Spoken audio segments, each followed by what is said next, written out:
So I was just ranting on my Snapchat. I was like, I need to rein this in and make a YouTube video because this is important. So story time. So when I started speaking out, when I started talking and being my outspoken self on Instagram for the public to see, I got a lot of backlash. And one time, and I was like, I can deal with it.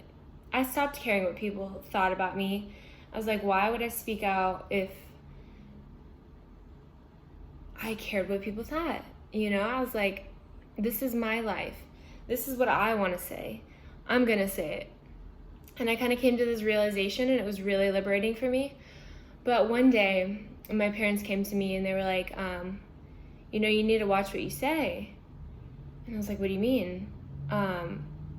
And like, it's funny because I had them both blocked on my Instagram because, you know, I really do care about what they think, and I do want to keep an image with them, which is really unfortunate that, you know, I don't feel like I can really be my true authentic self with them. And that's something that is ever changing and is evolving into being able to be more vulnerable with them slowly over time. I think I used to be a very different person. I used to be kind of quiet. I used to uphold this image that wasn't true to myself, but an image, right? It's something that I was putting forth for other people. So in upholding this image, I blocked my parents from my story. And when I started to speak out, other people started to notice. So I had them come to me one day. They said, you know, you got to watch what you say. We've had a couple people come to us and, you know, they're concerned for you. And I was like, who? Why? I was so confused because I was like, who has a problem with me so bad that they're going to reach out to my parents and, you know, have them come talk to me about it as if I'm like harming other people. Or, you know, I was just talking. I talk about my spirituality. I talk about my life, and that's my form of therapy, kind of. This is what I'm doing right now, talking through things with myself. And I really love other people to hear it too, you know, because maybe it'll help somebody. It makes me feel heard. It makes me feel like I'm not the only one going through this, or that I'm not the only one who's there for me. Yeah, I don't know. But it had me shook. I mean, I was like so upset. Even though I didn't really show it to my parents or say much about it, I was like, you know, any other person can come to me, but when it's my parents that come to me, or their close friends that are literally concerned for me, I was sad. I was upset, and I stopped talking for a while. I kept my mouth shut. I went into full hermit mode. I was upset, and it took me a long time to get over that. And, you know, I'm very outspoken on my TikTok channel too, at Sagittarius, with 2 S's. But it didn't stop me. Like, I didn't want to be this normal I didn't want to conform. I didn't want to be this bland person, because I'm not. I get on and I speak, and I want people to hear me. I have a lot of wisdom to share. I guess the moral of this story is don't dim your light.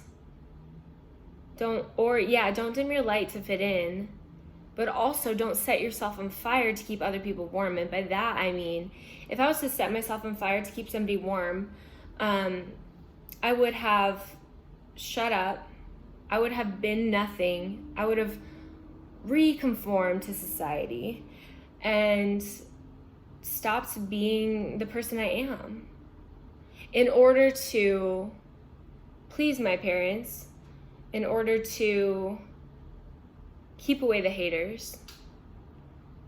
But I've gotten to this point in my life where I just don't care. And it's not that I don't care, it's that I don't let it affect me as bad as it used to be.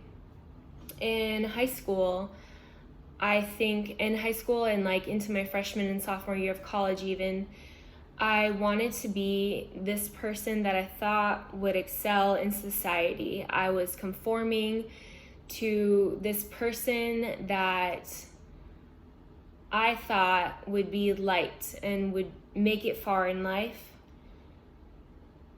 But it wasn't true to me. You know, I used to want to be a politician. I'm like, okay, so let's do this. I used to think politicians made a ton of money, which I still don't know if that's true or not. I don't think it's true. I mean, I think they make money, but like, you know what I'm saying?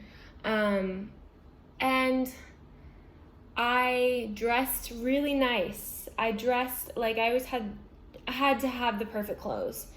And it was very like traditional preppy, and which was in at the time. But I look back on those photos and I'm like, I was trying so hard. I was living so inauthentically that I couldn't even stand myself. And I used to look back, and I still do. I look back and I'm like, at the time I thought people hated me. Like at the time I thought I was not liked, and that I was not like likable. I never felt really truly loved. Oh my God, I'm getting emotional. I was trying to be this person because I thought that's what everyone wanted from me, or that I thought I would be loved and liked more if I was like more like this type of person that I thought I had to be. Damn. And then like this really bad thing happened in college, and I just reevaluated my life. I was like, okay, so what I'm doing is not working. How can I make myself work? How can I make life work for me? And I did a lot of soul searching. I was very religious too. I was like, okay, well, religion, not working for me. I'm over it. I'm done. So I left my religion real abruptly too. And I sought out my own God. I sought out the God within me. I did a bunch of research. I looked at different religions and I was like, nope, not working for me. This is not my vibe. So I really took it to heart, my own self. I started living authentically. I really lost myself there for a while. I'd say that's when my spiritual journey kind of started, probably about my junior year of college. So that was like 2017, probably like 2016 and 2017. And that's actually when I went vegan. And I've struggled with my mental health all my life. And I remember these times of being so suicidal. I just could not stand myself.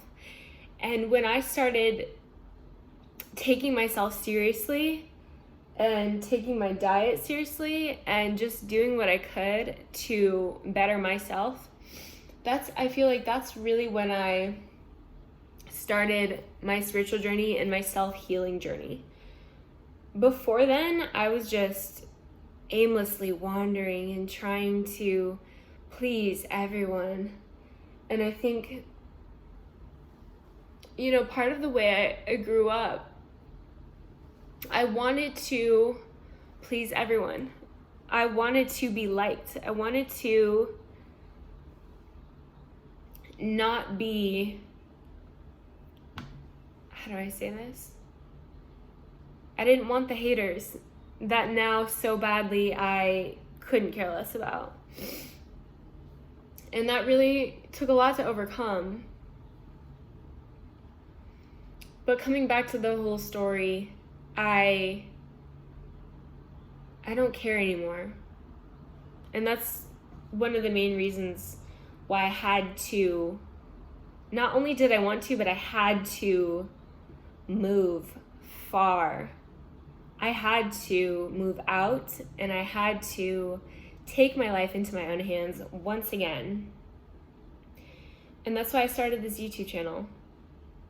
And here I am, speaking my truth, living authentically, wearing a fucking cowboy hat because I like it, living by the beach because I like it, smiling because I fucking like it. I am living so authentically and I love it. I hope you can too. And I hope this message, this story, maybe resonates. I don't know. I'm just kind of doing this for myself. Have an amazing day.